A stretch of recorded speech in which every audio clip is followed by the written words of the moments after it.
I'm Peggy Cunningham. I'm the director of the Center for Corporate Social Responsibility at Queen's University. And I'm really intrigued by this whole idea of social responsible consumption and what it means for marketers and for marketing.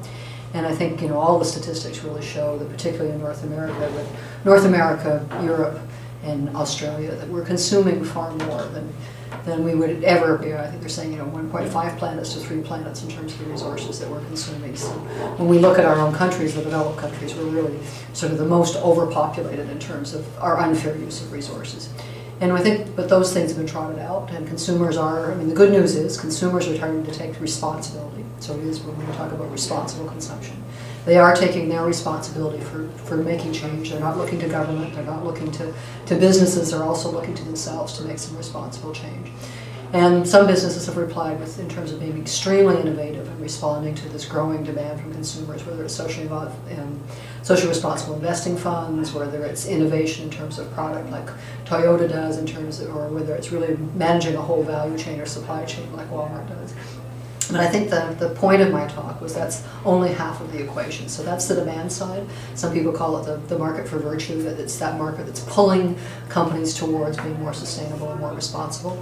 But I think we also have to look at the supply side, and I'm, as a marketer, marketing instructor and a former marketing practitioner, it really concerns me that we've looked at some of the things that business is doing to respond without looking at the fundamental paradigm of what we do with marketing.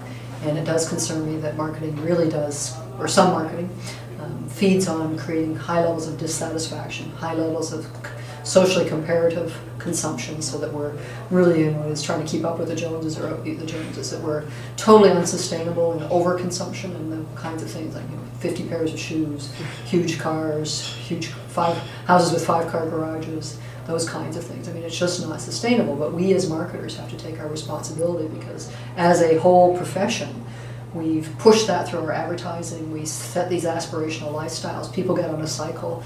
You see it in commercials, and if you want to aspire to that lifestyle, then you have to work harder. The harder you work, the more your social relationships break down. The more your social relationships break down, the more unhappy you are.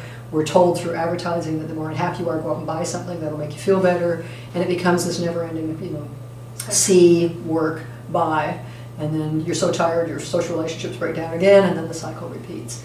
And I don't think we've thought about that as a profession, and I think we have to really address those kinds of questions, because constant growth is not sustainable. Models where the metric really is increased market share, increased consumption, mindless consumption, those things are not sustainable. And I think it's a call to action by the marketing profession to really try and think through what is the marketing paradigm, and can we make marketing itself more sustainable.